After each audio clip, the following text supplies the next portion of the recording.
Нас выселили из квартиры и требуют $20 тысяч. И это не шутка. Мы не сами съезжаем, нас действительно выселяют. Но обо всем поподробнее. Что случилось? Почему нас выселяют? Нет, мы платим вовремя, все нормально. Дело в том, что у нас есть сын. Его зовут Денис, и он обычный пацан. Началось все с того, что мы получили первое письмо, в котором содержалась информация о том, что наш сын с другими какими-то детьми, причем там утверждалось, что они были не резиденты нашего комьюнити, А гости Денису? да, пребывали на закрытой детской площадке, на которой висел знак, что она закрыта на ремонт. Они туда залезли, бегали, там прыгали и пользовались оборудованием, которое там находилось во время ремонта. Соответственно, мы спросили своего сына, в чем было дело, выяснили всю информацию, что какая-то американка гуляла с собаками, сделала им замечание, начала их снимать на видео, но помимо этого там находились еще другие резиденты нашего комьюнити. Да, дети. Действительно, они находились, играли в догонялки на этой площадке. Мы предоставили ответ менеджменту нашего комьюнити о том, что мы провели беседу с ребенком. Что Они написали, наш сын там лазил, перелазил через заборы и грубил другим резидентам. Ругался нецензурными словами.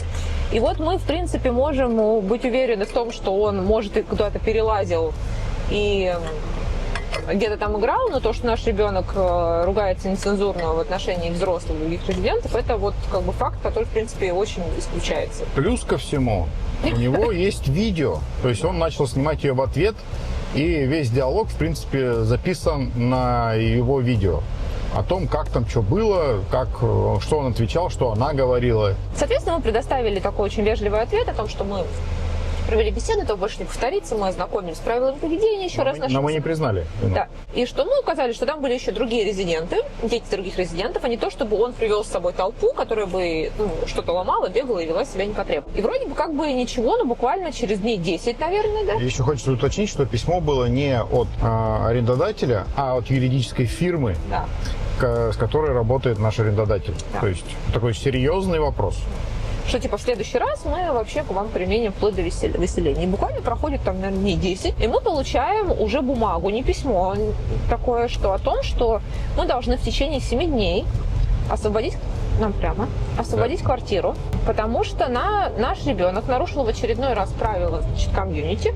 Он находился на собачьей площадке без собаки, еще опять с какими-то друзьями, бегал там по инвентарю и без сопровождения взрослых, что запрещено. Мы, соответственно, там дана дата, когда, и очень размытая формулировка о том, что кто-то из сотрудников комьюнити его видел. Соответственно, мы спросили нашего сына, что было, он объяснил, что он на самом деле находился на собачьей площадке, но он был с другом, у которого была собака, и с его мамой. И еще там были другие резиденты, которые тоже гуляли с собакой, и тоже мальчик был их знаком. Там мама его друга, она подтвердила эту информацию. Она спросила какую-то дату, он говорит, да, я гуляла там с собакой, со своим сыном, и ваш был с нами. И она видела представителя этого менеджмента, да, который ходил и все это фиксировал. Мы написали письмо о том, что, мы написали историю, что на самом деле было так, что у нас есть человек, который готов подтвердить факт, что он находился с ребенком, да, с нашим ребенком, что она имеет право за ним присматривать, с нашего согласия, что они были действительно с собакой, которая у них есть, они там на ней гуляли на детской площадке. И играли, естественно, на собачьей площадке с собаками. Этот ответ сделала письменно, предоставила, с учетом того, что нам пришла официальная бумага о выселении. О том, что нам пора съезжать. Да, я, соответственно, распечатала, подписала и принесла в офис. Попросила принять эту бумагу и расписаться мне на втором экземпляре о том, что они ее приняли. А я прихожу в офис, сидит наш, соответственно, менеджер нашего комьюнити, и я передаю бумагу, говорю, вот я принесла ответ на ваши к нам требования. Она берет бумагу, начинает ее читать. Тут же меняется в лице абсолютно, смотрит на меня и говорит, а зачем вы так пишете, что это неправда? Это же я, говорит, была, я его лично видела. И она прям очень сильно растерялась, она прям не знала, что ей делать. И я, на что я сказала, говорю, я не пришла сюда обсуждать конфликт, и не конфликтовать, не настроена на никакую конфронтацию. Я принесла вам наш ответ на ваш официальный запрос. как бы, ну, что считается разумным, да, потому что у них есть какие-то к нам требования, соответственно, мы имеем право отвечать. На что она как бы не знала, что и делать в этот момент. Там с бокового кабинета выглядывает их супервайзер, это все слушает и говорит: ты можешь не подписывать. Типа, я говорю: хорошо. Но она как бы все равно такая пытается меня переубедить, говорит, типа, у вас никого не было, там, это пытается оспорить ситуацию. На что я еще раз повторяю, что как бы я не пришла сюда вообще что-то обсуждать. Я просто как бы передаю, прошу принять мой ответ, и там менеджменту как-то рассматривать его. Она меня взяла, сказала, что она подписывать не будет. Я, соответственно, свой экземпляр положила перед ней прям на стол и вместе с ней его сфотографировала. Я была, если честно, очень сильно раздосадована вообще таким поведением. Было понятно, что как бы мы еще раз убедились в том, что, ну, вообще ситуация какая-то не просто спорная, а какая-то странная, потому что, ну, человек прям, он растерялся, он прям вот настолько не знала, как себя вести. То есть, если ты считаешь, что ты права, ты видела факт, ты подала как бы документы на выселение семьи в течение 7 дней, что очень сложно сделать, как бы, да? Представляете, мы прожили 3,5 года, да, и за вообще 7 дней надо съехать. То есть это и вообще... не было вообще никаких претензий. Вот не было претензий, кроме вот этих двух. И там так описывается, и что это у тебя... как снежный ком такой. Да, прям вот буквально в 10 дней все.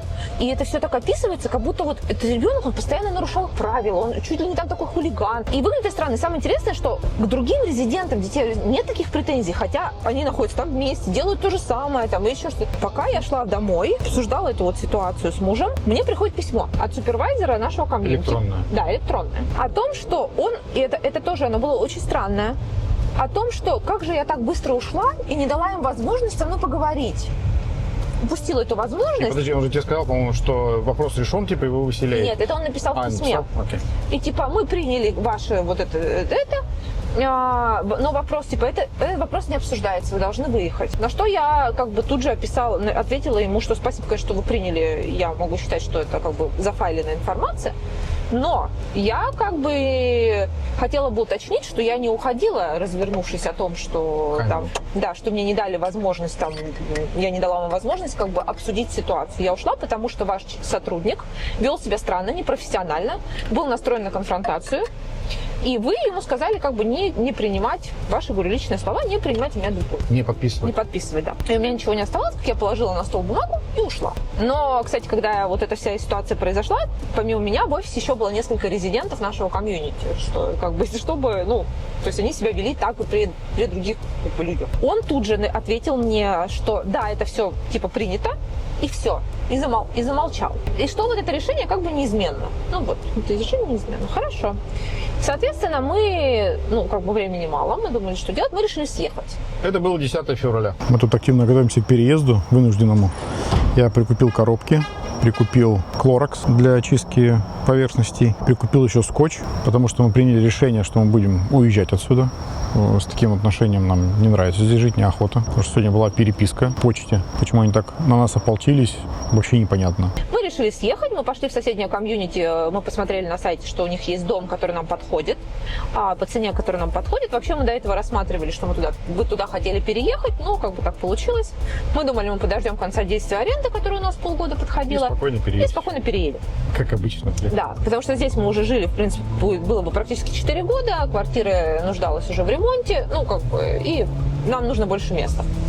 Но получилось как получилось, поэтому мы подали соответственно, ждали одобрения, когда мы получим.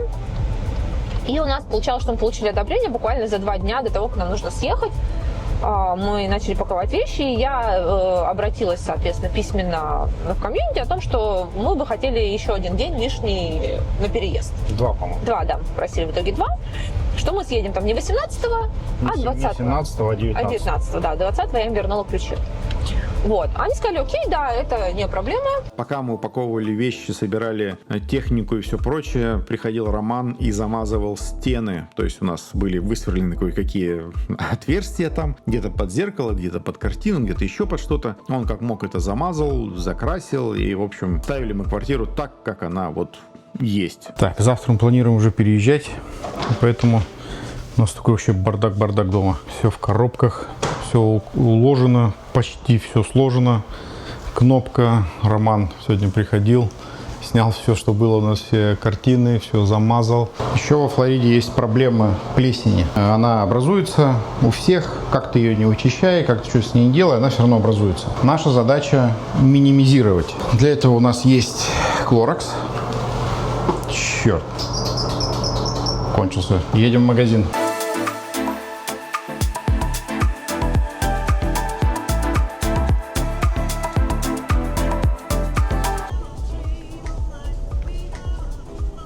Нам это поможет. Отлично. Забрызгаем поверхности. Пусть она стоит ночь, впитывается. Завтра еще обработаю. Воняет пипец как. Но хорошо работает, падла. Такая же проблема в детской ванной. Здесь мы тоже сейчас все обрызгаем, чтобы было все четенько. Пусть стоит, отмокает. Ну что, начнем потихонечку складировать коробки и закрывать их. Первая тележка готова. Хоть сейчас вези, но пока некуда. Наш последний ужин в этой квартире. Чего не рады? Я счастлив, представляете, я счастлив. У нас 3 этажа. Соня, а ты хэппи, что мы переезжаем? Кстати, у мамы сегодня юбилей, 75 лет. Мы ей подарили цветы. 76. Как 76? 76. Кстати, сегодня у моей мамы день рождения. 76 лет. Мы ей подарили цветы и заставили упаковывать коробки в ее день рождения. Казалось бы, что можно нажить за 4 года? Казалось, вот столько всякого барахла. И это еще не все. Еще в нашей комнате, еще в детской. Просто жесть. Последнее утро в этой квартире мы встречаем. Последний раз мы смотрим на этот чудесный вид. Ну, не такой уж он чудесный на самом деле. В новой квартире у нас вид гораздо лучше. Тут еще, видите, сколько всякого. Эту штуку надо еще отклеить. Ой, и эту не убрали еще. Ё-моё. Ладно. Сейчас все уберем. Я сначала хотел все эти коробки, все перевести на Volkswagen. Но умные люди сказали мне, что не занимайся ерундой. Надо снять e-haul и, в принципе, за раз все перевести. Обратите внимание, как модуль контейнер стоит уже второй день или третий. Начинаю искать минус. Короче, эта машина мне обошлась $65 пока. Но я думаю, что со всеми в сотку уложимся. Так что сейчас позавтракаем и поедем за U-Haul и будем начинать перевозить вещи. Тяночка еще всю ночь работала, готовила еду. Сейчас надо ее отвезти. В общем, полная же. Перед U-Haul я решил завести вещи. Мы таких вещей вывезли из квартиры вот таких вот мешка 4, наверное, или 5. Чтобы все это не выбрасывать в мусор, мы сдаем это в donation. Я уже 100 раз показывал, но вы же первый раз на моем канале, поэтому эта штука в donation, там перерабатывают или раздают. Я не знаю, что с ними делают. Возможно, мои трусы вы можете найти где-нибудь в каком-нибудь магазине Goodwill.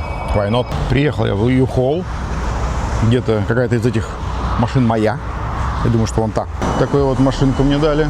Там проходит небольшая уборка. Сейчас я тоже сделаю фотографии. Одеяло даже есть нормально. И есть рампа, по которой завозить вещи. Это очень круто. В принципе, я думаю, у нас все войдет. Ну, даже 2 раза, если я съезжу, ничего страшного. В сумме это все равно будет не более $100. Переезд обойдется нам относительно дешево. Вот такой вот он внутри. Маленький и неудобный. Все заснимем. В каком он состоянии, чтобы не было проблем. Аризона. Очень красивый штат.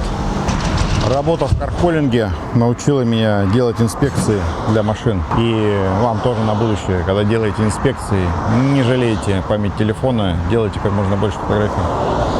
Потому что если будет какая-то проблема, вы всегда сможете показать нужную фотографию. Обязательно делайте с разных углов. На всякие потертости обращайте внимание и фотографируйте их отдельно. Когда фотографируете лобовое стекло, обязательно фотографируйте его с разных ракурсов и внутри, изнутри. Так вам будет проще, если вдруг будет какая-то царапина или скол, вы можете его не заметить. А когда вы сфотографировали изнутри, почти наверняка будет видно. Ну все, инспекция сделана, фотки сделаны. Можно ехать домой. и начинать грузиться. Сказал ему, что нету бензина в машине. Он говорит, да, я говорит, знаю. Если типа заправишь, я тебе верну там что-то $26, что ли, что-то такого. Если вернешь в таком же состоянии, типа, то никаких фи типа не будет. Ну, окей. 32 мили, я думаю, мне хватит. Ну, может быть, заправить литров хотя бы 10 галлонов. Ох, давненько я не брал в руки грузовики. О, прикольно. Сейчас еще где-то надо встать. Так, чтобы никому не помешать там. И чтобы нам не помешали на загрузке.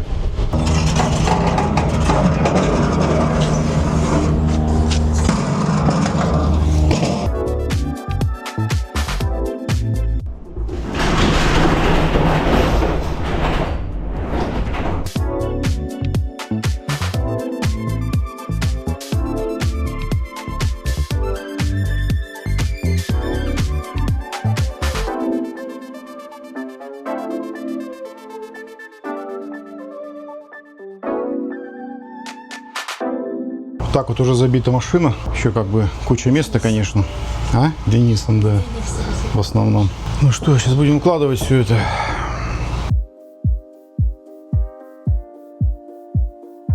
Не знаю, зачем нам эти доски. Ну, пусть пока лежат. Устал парень-то, устал. Я тоже устал. Сейчас уже обед. И поедем получать ключи. И поедем в новый дом. Сейчас получаем ключи. Едем смотреть. Делать видео, делать фото. Всех косяков, всех недочетов, чтобы потом, как говорится, к нам не было вопросов.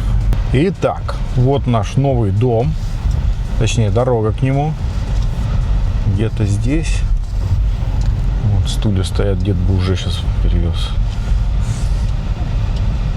Так, машина стоит, но это не наш заезд следующий. Подъезжай туда прямо и открывай ворота. Так, начинаем обзор с ворот, из гаража точнее. Ну, есть куда поставить все, отлично. Есть кран с водой, можно будет мыть машину. Но нахер это надо, конечно же. Только что. Это Дениса комната? О, беда. Что? Ну, блядь, проходная. Ну, которую я говорила, что да. А где вход-то? А где там? Здесь, тут. Так, непонятно. А, вон там вход. Открывай гараж. Беда.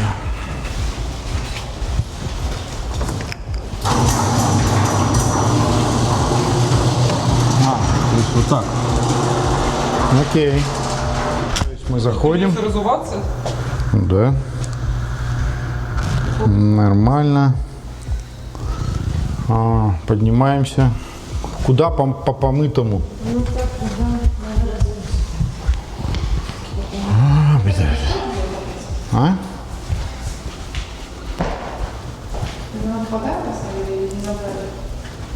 Не знаю. Что.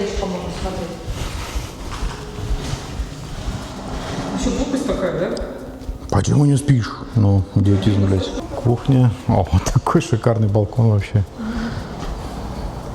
Зимой хранить сумку. Да. Беда. Холодильник как будто чуть поменьше, чем тот. Так, ну что, пойдем. Здесь может стоять какой-нибудь Да, это уже... стеллаж, да? Да. Это факт. Угу. Ну, белый тут будет лазить. Хорошо. А что, туалет есть? А, туалет есть. Нормально, ей хватит. Всякого, Здесь есть свет.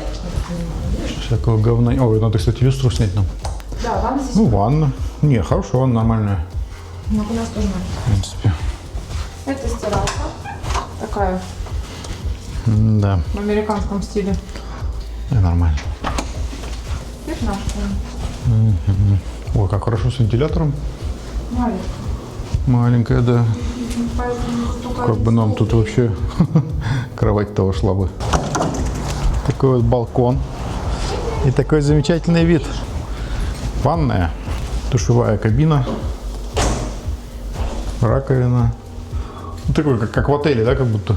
Такая вот наша новая квартира.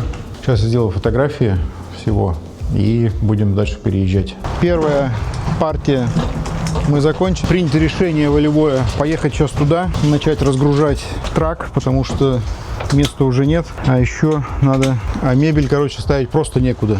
Барахла столько, что мама, не горюй. Денис поедет на велосипеде, бабушка пошла пешком, Соня и я поедем в машине. Закрываем ворота. Убираем рампу.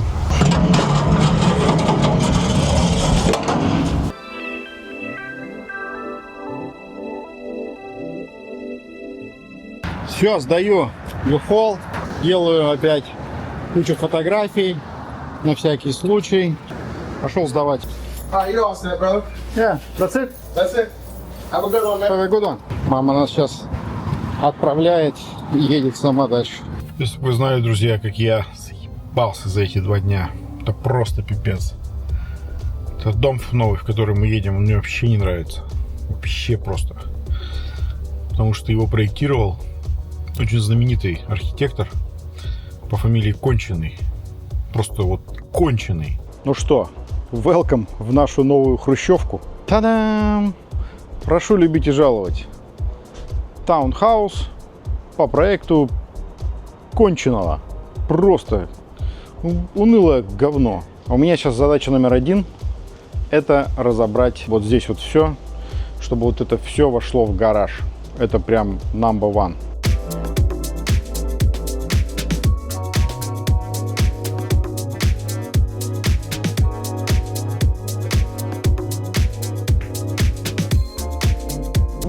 Мы съехали, переехали полностью. И 20-го я вернула им все ключи утром. И в начале марта... 2 числа. Да, мы получили документы официально из нашего головного офиса. Головной офис нашего комьюнити находится в Вирджинии. В том, что у нас около 25 тысяч начислений. То есть мы должны платить... Не 25, там 20 тысяч. Платить аренду до конца срока. Потому что и там так интересно было, что как будто бы мы съехали в один день по собственному желанию. Да, такие решили. Дали им уведомление о том, что мы сегодня съезжаем. И сегодня съехали. И они такие, что? Как? Соответственно, мы такие посмотрели на этот счет. Там еще нам начислили, у нас там был депозит небольшой, $1000. Нам, соответственно, его списывают, потому что... Повреждение квартиры, 1500. Но, как говорится... Мы же это уже где-то всегда проходили, какие-то такие начисления. Мы решили, что мы как бы будем бороться до конца. Это вообще непонятная ситуация. И мы написали письмо о том, что мы запрашиваем все документы, почему такие начисления, как так была повреждена квартира, что входит, что не входит. Там была очень непонятная сумма за аренду первого месяца, почему-то на 1000 больше. Accelerated rent. Да, чем вообще мы должны были бы платить, даже если бы мы так съехали. Потом мы указали, что мы как бы съехали недобровольно. У них там было написано, да, что еще раз, что как бы мы им сообщили о том, что мы переезжаем, и переехали. Да. Как бы это была наша инициатива. Но в последний момент в письме мы добавили, что хотим уточнить, что это была не наша инициатива, а ваше требование съехать. И мы не собирались съезжать.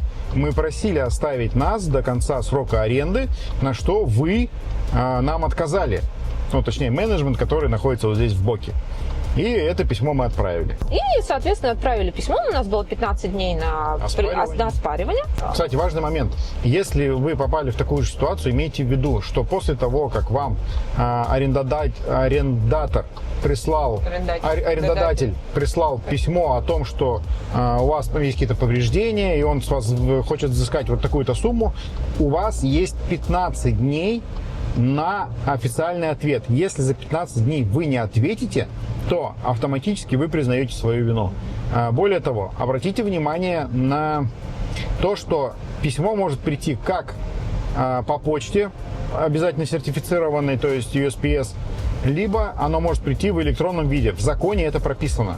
Обратите на это внимание. Поэтому, если вам приходит такое письмо, 15 дней вы должны обязательно ответить. Желательно отвечать, как мы сделали. Мы ответили, я отправил USPS с трекингом, да, о том, что они получили, о том, что они там как это сказать? Короче, о том, что они получили, расписались, Да, кто получил, письмо все с такое, что уведомлением да, называется. письмо с уведомлением. Уведомление нам вернули. Да. Да. Вот. И мы после этого стали ждать их ответ. И каково было наше удивление. Потому что мы думали, что мы будем торговаться сейчас. Мы начнем Да, торговаться. ну, мы были готовы к битве, думаем, Да, но мы думали, чёрт что с мы ним. торгуемся за 2 месяца, как обычно. Ну, как бы. Но каково было наше удивление, когда нам пришел ответ из головного офиса через какой-то там, не через 10, наверное, Через 10 да? дней, да. О том, что вот наш финальный стейтмент, что... Не, они не так написали. Они написали, что мы посмотрели Да. ваше дело и Да, и отменили вот эту сумму, которую мы оспаривали за первый месяц. весь Да, наш Accelerated финальный, rent. да, наш финальный стейтмент, как бы они нам должны еще 270 там, сколько-то долларов. Да. Ну да, типа дэмэдж мы не будем оспаривать. Ну, дэмэдж мы не стали оспаривать. Вот. Ну, реально, квартирка Да. была подубита чуть-чуть. Да. То есть они нам еще остались должны денег. Типа, ждите чек, мы вам его вышли. В течение 10 дней пришлем Очень вам чек. обтекаемое письмо было. Такое, что просто как бы вот вообще. Да. И там было написано, самое интересное, что в финальной вот этой выписке по нашему счету было написано, что дата наших финансовых обязательств это считалась датой нашего выезда. То есть это означает, что к нам вообще нет никаких финансовых претензий. И вообще, в принципе, претензий. Мы как бы были настолько удивлены, потому что мы-то вот эта битва за битвой собирались. Да. Вот. А тут как бы, то есть, по идее, это рассматривается как признание вины. То есть, что они действительно незаконно пытались нас выселить. То есть, как это выглядит? Головной офис, который сделал начисление, он, в принципе, был не в курсе ситуации.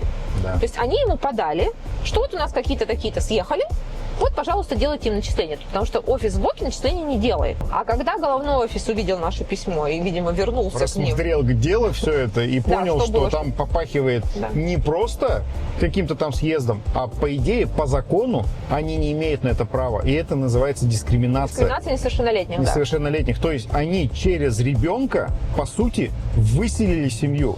То есть давлением на ребенка не выселили. Это офигенное как бы нарушение вообще тут закона. И за это их могут чпокнуть вообще очень хорошо. Плюс ко всему, мы рассматриваем до сих пор возможность обратиться в комиссию, как она там называется? Да, комиссию по какому-то дома чего-то там владением, да, которые проверяют такие комьюнити на, соответственно, отсутствие дискриминации к жильцам. Да. Это тоже очень серьезное дело. Как бы там финансово ты ничего не выиграешь, мы ничего не выиграем. Но их взгреют по полной. Мы сейчас думаем, как бы делать это или не делать. У нас есть на это год. Сейчас в итоге чем все закончилось? Давайте так. Они нам прислали чек и письмо о том, что все, вот вам чек на $270. Мы вам ничего не должны, вы нам ничего не должны, до свидули. Но чек этот мы еще пока не Акцептировали. не приняли. Почему? Потому что я им написал еще одно письмо о том, что и написал там, что прошу подтвердить, что в случае принятия нашего этого чека вы не будете на нас подавать, ни в суд, ни коллекторам, там никуда. Все, мы расходимся, как в море корабли. Я им 2 раза отправлял это по электронной почте. Они не отвечают. И буквально вот в субботу я им отправил письмо опять вот это заказное с уведомлением, что, ребята, как это будет.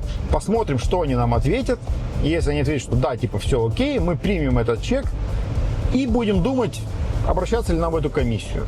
Потому что, честно говоря, мне хочется, чтобы их как-то вздернули немножко. Потому что они просто охренели в конец. Ну реально.